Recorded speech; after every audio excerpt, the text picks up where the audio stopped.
हाँ जी, next exercise जो हमारे पास है वो एक्सरसाइज है 3.2। इस एक्सरसाइज को हमने सॉल्व करना है।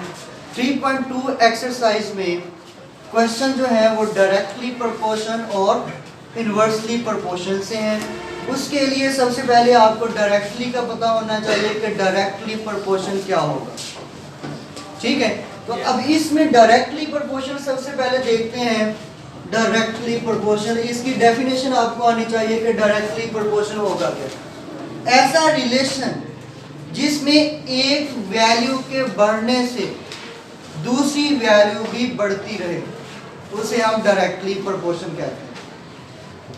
Two quantities related in such a way that increase in one quantity or decrease in one quantity causes the increase or decrease in other quantity।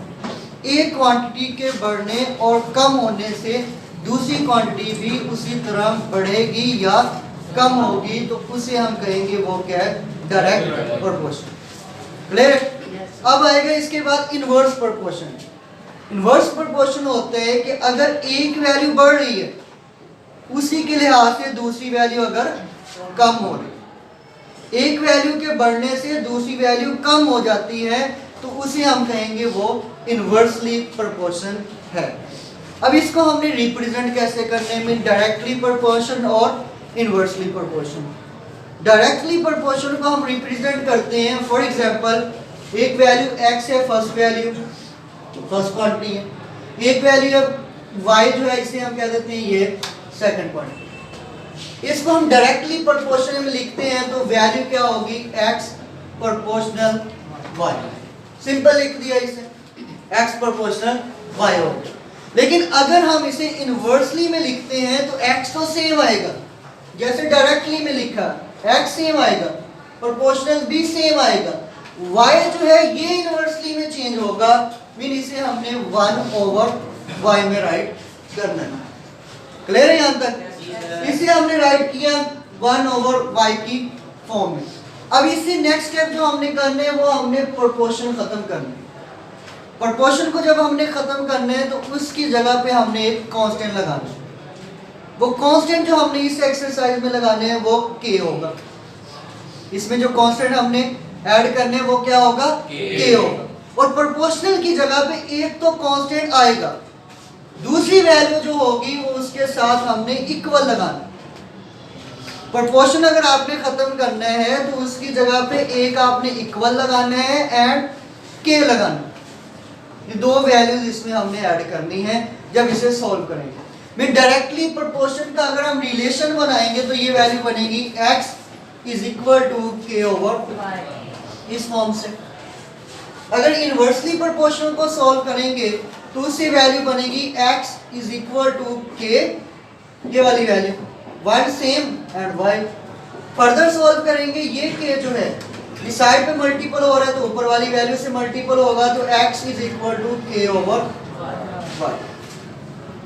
Clear है दोनों वैल्यूज? अब इससे फर्दर क्वेश्चन को solve करते हैं। अब क्वेश्चन जो है कहते हैं if y varies directly as x and y is equal to 8 when x is equal to 2 find x। First जो वैल्यूज आपको गिवन होंगी किसी भी क्वेश्चन में, इस पूरी एक्सरसाइज में कोई भी क्वेश्चन आप देखते हैं, जो फर्स्ट वैल्यू गिवन होगी, फर्स्ट टू वैल्यूज हैं, अगर क्वेश्चन में टू वेरिएबल्स हैं तो टू वैल्यूज गिवन होंगी। वेरिएबल क्या होते हैं, x y z, ये जो होते हैं वेरिएबल्स हैं। अगर क्वेश्चन में टू वैल्यूज गिवन है तो टू वेरिएबल्स की वैल्यू गिवन होगी। अगर क्वेश्चन में थ्री वेरिएबल्स गिवन है तो थ्री वेरिएबल्स की वैल्यू गिवन होगी। ठीक है, तो अब इसे हम सॉल्व करते हैं जैसे, और ये आपने माइंड में रखना है कि जो पहले वैल्यू दी हुई है वो पुट करने के बाद उससे हमारे पास वैल्यू आएगी k की। पहली अगर टू वेरिएबल है क्वेश्चन में तो पहली दो वैल्यूज अगर पुट करेंगे क्वेश्चन में तो k की वैल्यू आएगी। अगर तीन वेरिएबल दिए हुए हैं तो फर्स्ट थ्री वैल्यू जो होंगी उनसे k की वैल्यू आएगी।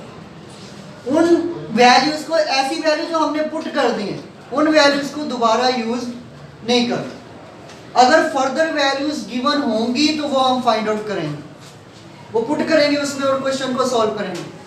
अगर फर्दर वैल्यूज गिवन नहीं है तो फिर वहीं तक क्वेश्चन स्टॉप हो जाए। क्लियर है?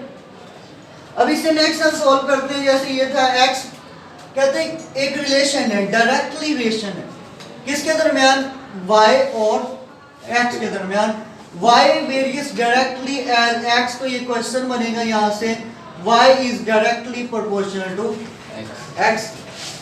अब इसमें वैल्यूज पुट करते हैं, मीन फर्दर सॉल्व करेंगे। प्रोपोर्शन खत्म करना है तो क्या लगाना है, इक्वल और के साथ x सेम आ गया। इसे आप इक्वेशन का नेम देना चाहे तो इक्वेशन 1 भी कह सकते हैं। फर्दर इसे सॉल्व करने जो वैल्यू इज गिवन है क्वेश्चन में value y is equal to 8 है, x इज इक्वल टू 2 है। पहले ये दोनों वैल्यूज इसमें पुट करते हैं। Value of x and y put in equation 1, तो यहाँ पे राइट करने तो राइट कर दें value of x and y put in equation 1। इस वन इक्वेशन में पुट करते हैं। y की वैल्यू क्या है 8 is equal to k, x की वैल्यू क्या है 2।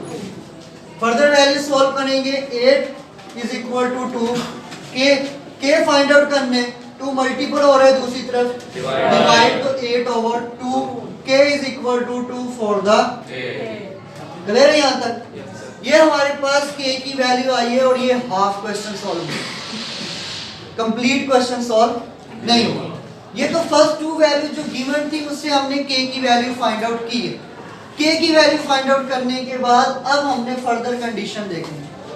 3 पॉइंट्स हैं इस क्वेश्चन के, मैंने एक पॉइंट राइट किया है, इस पॉइंट को सॉल्व करते हैं। बाकी दोनों पॉइंट्स इसी से रिलेटेड है, अगर हो जाए तो ठीक है, नहीं तो फिर बता दीजिएगा, वो अगेन सॉल्व करेंगे उससे।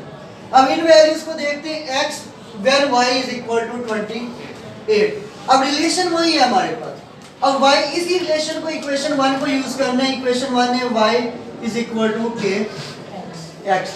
वो कहते हैं कि x फाइंड आउट करें when y is equal to 28। x find out करने हैं जब y क्या होगा 28। तो अब हम इसमें वैल्यू पुट करते हैं। y गिवन है 28, तो ये वाला इसमें पुट कर दिया, y is equal to 28 is equal to k। k की वैल्यू क्या है, जो अभी हमने फाइंड आउट किया है वो 4 है। x जो है हमने फाइंड आउट करना है तो x सेम आएगा। इसी तरह वैल्यूज x फाइंड आउट करने हैं, 4 मल्टीपल हो रहा है दूसरी तरफ, डिवाइड हो गया 28 over 4, x is equal to 4 1 the 4, 4 7 the 28। ये ऐसे भी लिख सकते हैं, फर्दर लिखना हो x इज इक्वल टू 7, ये अरेंज करके लिख दिया तो ये हमारे पास इसका आंसर होगा। ये क्वेश्चन कंप्लीट है। अब नेक्स्ट क्वेश्चन है क्वेश्चन नंबर 2। इसके भी 3 पार्ट हैं, इनमें से मैंने एक जैसी वैल्यूज लिखी है। फर्दर क्वेश्चन को आपने ट्राई करना है। अब ये क्वेश्चन है इफ y प्रोपोर्शनल x, ये डायरेक्ट दिया हुआ है, सॉल्यूशन में लिखेंगे y प्रोपोर्शनल x एंड उसने कहा है y is equal to 7, x is equal to 3, find x। ये और है, ये नेक्स्ट कंडीशन आ जाएगी x फाइंड आउट करने। पहले हमने यहां तक देखा। अब जो क्वेश्चन था, क्वेश्चन में 2 वेरिएबल है, एक y है एक x है। इट मीन फर्स्ट 2 वैल्यू जो गिवन है वो गिवन है k की वैल्यू फाइंड आउट करने के, तो वो दोनों वैल्यूज पुट करते हैं इसमें। y is equal to kx equation 1, further values put करें, y is equal to 7 is equal to k, x किसके इक्वल है 3, तो ये हमने 3 पुट किया। k की वैल्यू फाइंड आउट करनी है, 7 इधर 3 मल्टीपल हो रहा है दूसरी तरफ, डिवाइड हो जाएगा तो k is equal to 7 over 3। अब इससे नेक्स्ट वैल्यू हमने अब कंडीशन देखी, k की वैल्यू आ गई है, अब कंडीशन देखें इसकी। कहते हैं find x, x find out करें when y is equal to 35। तो अब हम इसे सॉल्व करते हैं। हमने फाइंड आउट करना है x, तो again from equation 1, again from equation 1, equation 1 को यूज करेंगे, ये वाली equation. y is equal to kx, इसमें वैल्यू पुट करें। x फाइंड आउट करना है, इट मींस x की वैल्यू तो नहीं है, y किसके इक्वल है 35, तो ये लिखा 35 is equal to k। k की वैल्यू गिवन है, तो हमने फाइंड आउट की है अभी। k किसके इक्वल है 7 ओवर 3, तो यहाँ पे लिख देंगे 7 ओवर 3 और x सेम ऐसे आ जाएगा क्योंकि ये हमने फाइंड आउट करना है। अब फर्दर इसे सॉल्व करते हैं, ये डिवाइड हो रहा है 3, इधर क्या हो जाएगा multiple, 35 multiple 3 is equal to 7 x x find out करना है 7 मल्टीपल हो रहा है दूसरी तरफ डिवाइड 35 मल्टीपल 3 डिवाइडेड बाई 7 ये वाली वैल्यू आएगी हमारे पास x की 7 के टेबल पे 35 आते हैं कहाँ पे होते हैं 7 5 द 35 तो इसे हम 35 पे लिख सकते हैं 7 5 द तो इस वैल्यू को हम लिखते हैं 7 मल्टीपल 5 35 को लिखा 7 मल्टीपल 5 मल्टीपल 3 है वैसे के वैसे लिख दिए डिवाइडेड बाई 7 है तो ये 7 इज इक्वल टू x दूसरी साइड पे वैल्यू x है अब जो वैल्यू कैंसिल होती है 7 से 7 बाकी value 5 multiple 3 is equal to x दोनों को मल्टीपल करें 5 3 the 15 is equal to x x is equal to 15 हाँ जी डायरेक्ट भी कैंसिल कर सकते हैं अगर आपने ऐसे मल्टीपल नहीं करना जैसे ये वाली वैल्यू लिखी है 35 और 3 है तो आप डायरेक्ट इन दोनों को मल्टीपल करें एक वैल्यू आएगी उसको 7 से डिवाइड कर देंगे अब नेक्स्ट क्वेश्चन जो है इसकी का पॉइंट इसी में से एंड y फाइंड आउट करने जब कहते हैं x इज इक्वल टू 18 तो फिर अगेन इक्वेशन 1 को यूज करने अगेन फ्रॉम इक्वेशन 1 इक्वेशन 1 जो है हमारे पास है y is equal to kx अब इसमें वैल्यूज पुट करें y की वैल्यू पुट करेंगे y हमने फाइंड आउट करना है तो y सेम रहने दें k किसके इक्वल है k की वैल्यू 7 ओवर 3 तो ये हम यहाँ पे लिखेंगे 7 ओवर 3 x किसके इक्वल है x जो फाइंड आउट दिया हुआ है यहाँ पे 18 तो यहाँ पे हमने 18 पुट किया फर्दर सॉल्व करते हैं इसे y is equal to 7 over 3 multiple 18 ये साइड पे जो मल्टीपल है वैल्यू ऊपर हो गए डिवाइडेड बाय 3 इससे फर्दर वैल्यू 7 मल्टीपल अब 18 है 18 को 6 मल्टीपल 3 लिख सकते हैं तो इस 18 को लिखते हैं 3 multiple 6 divided by 3 further point y is equal to 3 से 3 कैंसिल ये 3 से 3 कैंसिल हो गया 7 6 दा 42 तो ये y इज इक्वल टू 42 ये क्वेश्चन कंप्लीट हो गया y की वैल्यू फाइंड आउट करनी थी वो y की वैल्यू आ गई